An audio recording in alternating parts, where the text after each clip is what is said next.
Hello again. Welcome back to Queen City Cardboard. Sorry about the delay. Had to fix some technical issues, and the reason that it sounded like there was nothing playing on the jukebox, even though it clearly was in the last episode, is because the game audio wasn't piping through the ears.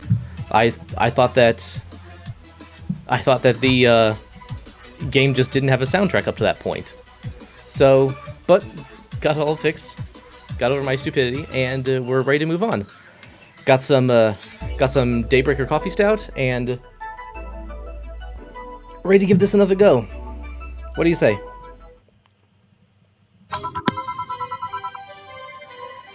Time to mix drinks and change lives. Hey, you! Give me a beer. Oh, sure. Right on it. He wants a beer. Looks like quite the big guy, though. B is for beer.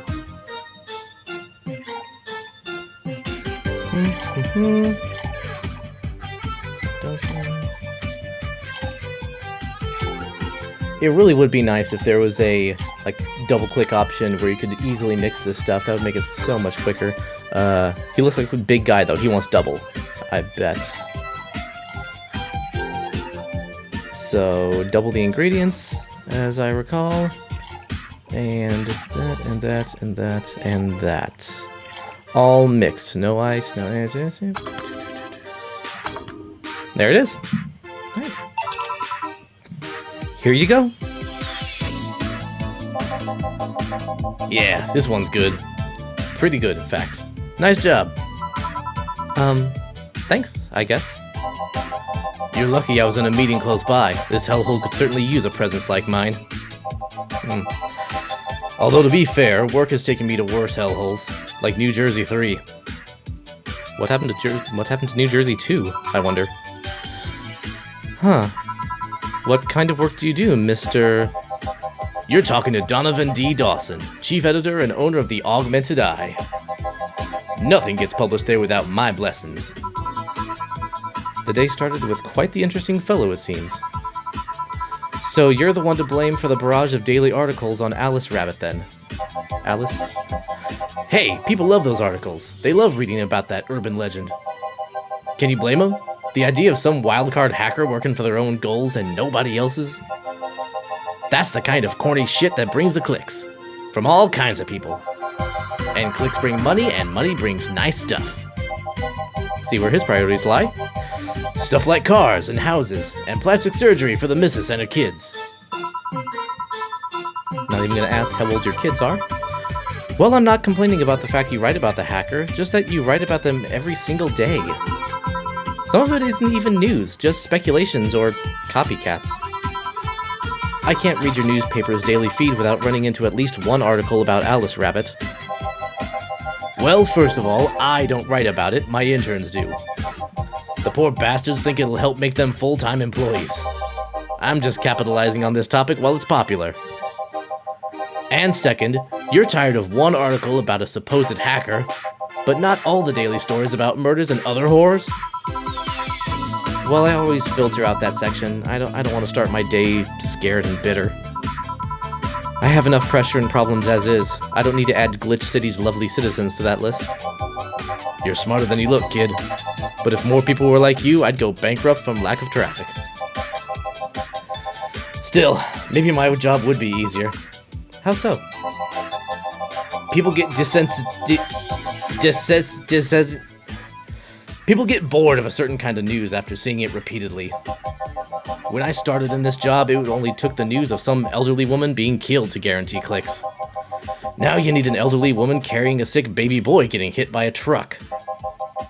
Death's not enough. They need a full sob story behind it. That's why I like those urban legends. They're easier to write about, and you can make up any shit you want. Spam them while they're hot, and even people like you, people who avoid the murder stories, will see them.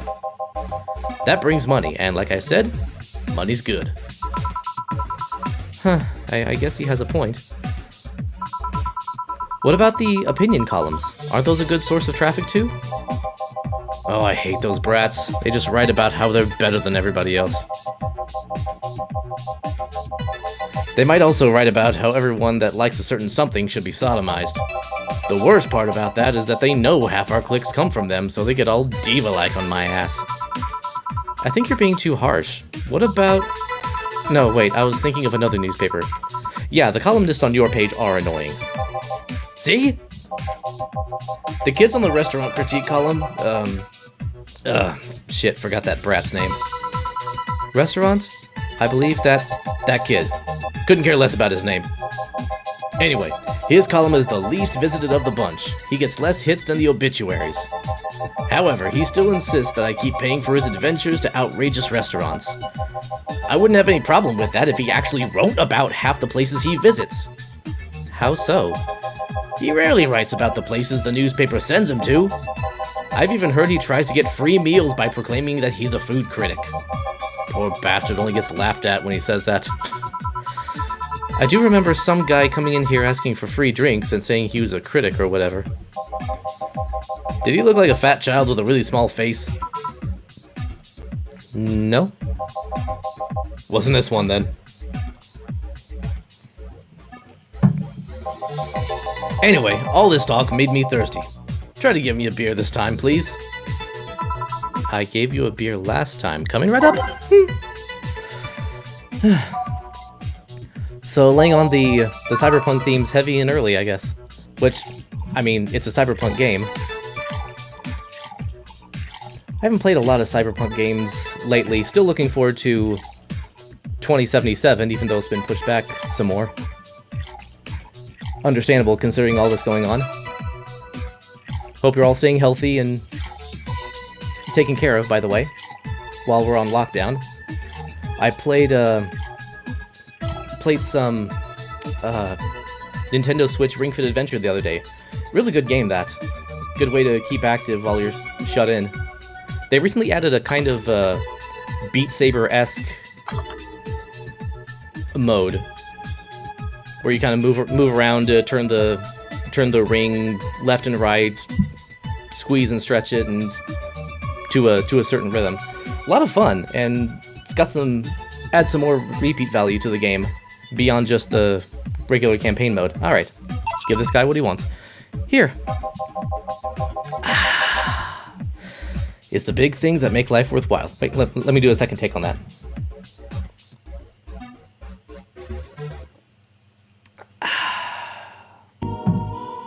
There we go.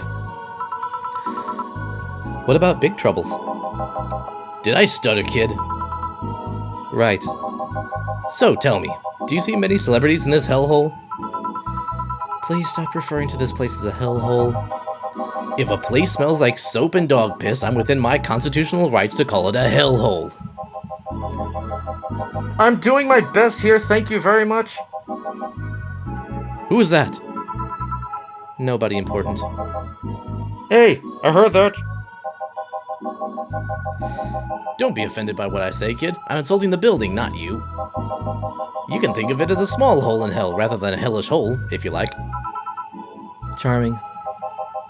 So, celebrities. Not really. At least not that I know of. Why? Well, to begin with, you have a serious VIP as a client, but I don't see you losing your shit. You're not making me feel special, honey. And second, because I'm always up for gossip regarding famous people, especially the red carpet kind of famous. Those folks people pretend to love but actually want to see fall from grace. Pretend to love? Fall from grace? Why do you think that gossip about famous people always sells? People pretend that they love celebs, but what they really want is to see their idols torn down to their level. They want to see them suffer, to get their comeuppance for daring to be so much more successful than them. Nah, I think gossip is just something everybody enjoys, but nobody wants to admit to enjoying. I don't get into that much. I never got the whole celebrity gossip columns thing. Magazines like People Magazine. I don't know these people. Their existence has no bearing on what I'm doing. I respect people for their talents, their contributions, but I don't care what the name of Mark Wahlberg's dog is, or I don't know. Maybe it's just me. You thought wrong. Well, there you go. But even if you were right, it wouldn't change the fact that people love that kind of stuff. They want to escape their lives by living somebody else's. But just a moment ago you said that they want to see other people fail. Sadly, I fail to see the appeal in that whole thing. What do I care if this guy I saw in some random movie was wearing socks with sandals, or if they're dating God knows who? See? Woman after my own heart. Granted, socks with sandals is practically a public indecency, but still. Oh, please. As a bartender, I bet you have a strong voyeuristic streak. You kind always love to hear that stuff. Just like hairdressers. This sounds hypocritical coming from you. Even if that's the case, I don't sensationalize what people do. I don't make it more than that person you know from TV acts like a human. Sensationalize is the key word here. Just the other day, I saw this committee judge bitching over what some girl was wearing to the store. No matter what you say, these people don't exist solely to entertain the public. But this problem exists because they're the ones constantly cultivating the idea that they're perfect and untouchable. Going to exotic locales, dressing in elegant ways, indulging in every luxury they can think of. All that just leaves the public craving for those little moments when they make a mistake and fall to their level. Can't say that's a lie, but sometimes the crowd just wants to see they're human. Hey, that dude that plays the nice guy is indeed a really nice guy. To be fair, the gossip articles don't help, sensationalizing everything. It feels like they're instigating a behavior that shouldn't even be acknowledged in the first place. You like your big words, eh, brat? Well, two can play that game of...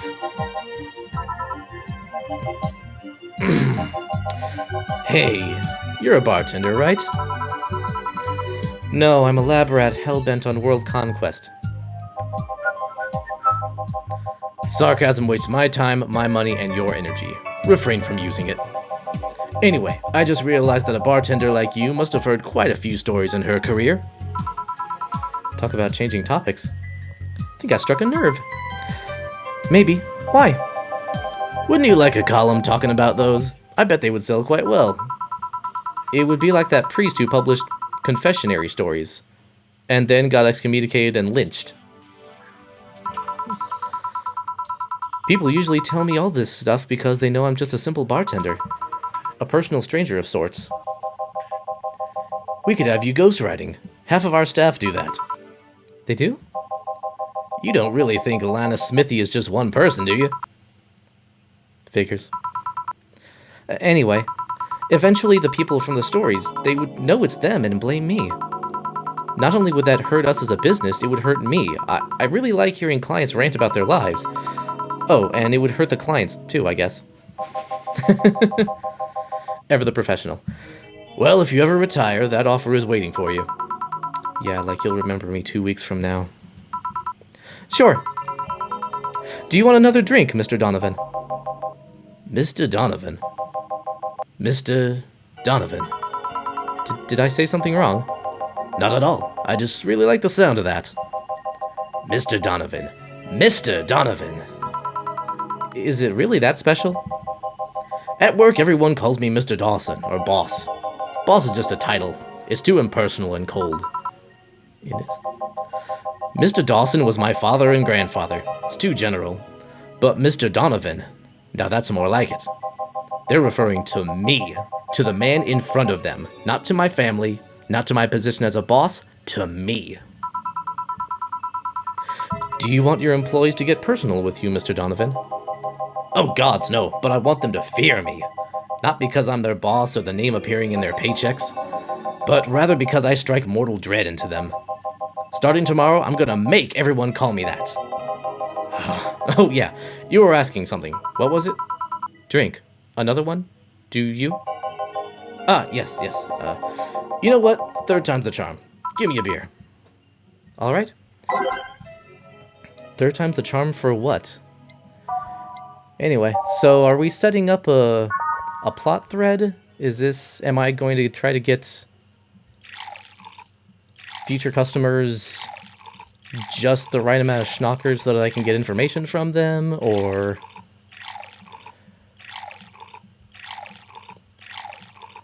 Like she said, one of those open confessional things. I don't know. Gotta see what happens. There we go.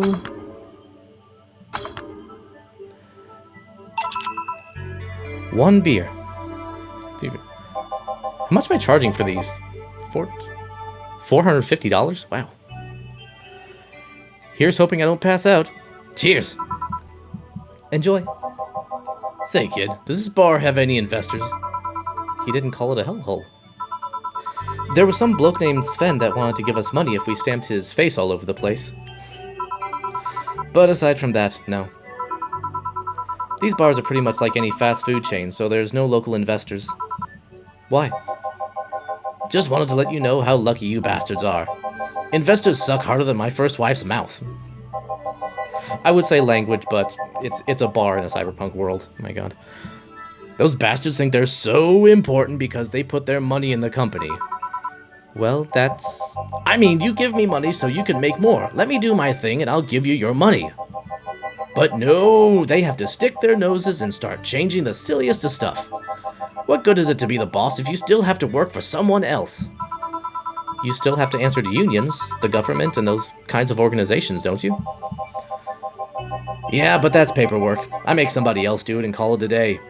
These losers ask for meetings. They start talking about stuff they don't like, stuff they found offensive. And there's always that one guy or gal that says, "Hey, why don't you do what that other newspaper does?" Recently, they told me they needed more clicks. More clicks! I made sure to keep stuff spicy while still keeping production quality up, but it's never enough for them. Well, you know what? They want more clicks. I'll give them more clicks. I'll show them what happens when I do when they want and don't reject ideas. They'll know who the hell Donovan D. Dawson is.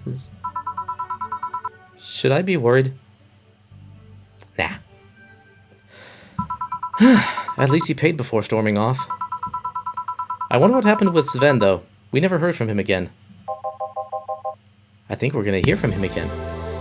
Jill! Yes? We're gonna find out what Gil wants next time. Thank you for hanging out with me, having a drink with me, and we will find out what happens next time in Valhalla. Until then, play to learn, play to live. Bye.